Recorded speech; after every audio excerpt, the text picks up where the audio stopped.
வணக்கம் நண்பர்களே. தமிழக பாஜக குறித்த அரசியல் செய்திகளை வழங்கி கொண்டிருக்கிறோம் நம்முடைய சேனலில்.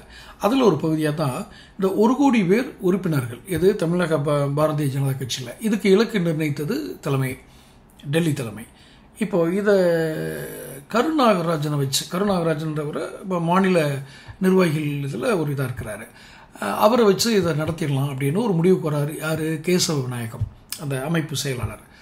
அப்போது ஏற்கனவே டி நகரில் ரோட் ஷோ பண்ணால் மக்கள் நிறைய கூடுவாங்கன்னு சொல்லி தேர்தல் சமயத்தில்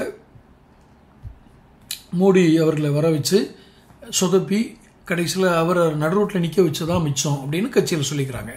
இதே மாதிரி தான் இந்த பொறுப்பை கொண்டு இவர்கிட்ட கொடுக்குறீங்க. 1 கோடி பேர் உறுப்பினர் சேர்க்கிற நிகழ்ச்சி தொடங்குற நாள், அதாவது ஒரே நாளில் சேர்த்த முடியாது இல்லையா, ஒரு நாளில் தொடங்கணும், நீலேருந்து தொடங்குது அப்படின்னு. அந்த தொடக்க நாள் நிகழ்ச்சியை நடத்துகிற பொறுப்பை கொண்டு போய் நீங்கள் ஏற்கனவே சொதப்பின கருநாகராஜன்ட்ட கொடுக்குறீங்களே அப்படின்னு ஒரு அதிருப்தியாக சொல்லியிருக்காங்க. இருந்தாலும் பரவாயில்லன்னு கொடுத்துட்டாங்க. அவரும் வழக்கம் போல் சொதப்பினாரா அல்லது அதை நல்லா நடத்தினாரான்னு கேட்டால் அது நடந்தது சொல்கிறோம், நீங்களே முடிவு பண்ணிக்கோங்க. என்ன பண்ணார்? அன்னைக்கு ஒரு 200 பேர் கூட சரியாக நிற்க முடியாத கட்சி தலைமை ஆஃபீஸ் கமலாலயம், தமிழக பாஜகனுடைய தலைமை அலுவலகம்.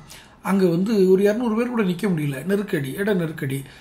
அந்த மோடிஜி பிரதமர் ஒரு ஸ்பீச் கொடுக்குறாரு. அதை எல்இடி டிவியில் கூட சரியாக காட்ட முடியல.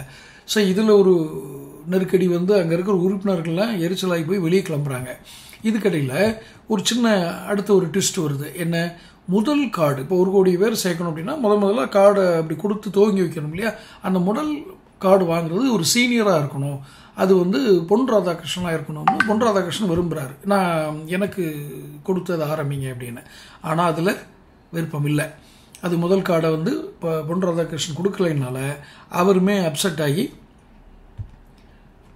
என்ன பண்ணிடுறாரு, ராஜாவுக்கு வழங்கலாம் அப்படின்னு சொல்லி மேலிட முடிவெடுத்தனால அவருக்கு பிடிக்கல. அவர் அந்த நிகழ்ச்சிகளே கலந்துக்கல. ஸோ பொன் ராதாகிருஷ்ணன் மாதிரி ஒரு முக்கியமான ஆட்கள் நிகழ்ச்சிகளை கலந்துக்கலைனாலே அந்த நிகழ்ச்சி சொதப்பப்படும்.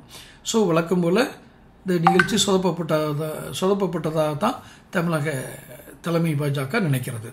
ஸோ தொடர்ந்து அரசியல் செய்திகளை பாருங்கள். சேனல் சப்ஸ்கிரைப் பண்ணுங்கள், வீடியோ ஷேர் பண்ணுங்கள். நன்றி, வணக்கம்.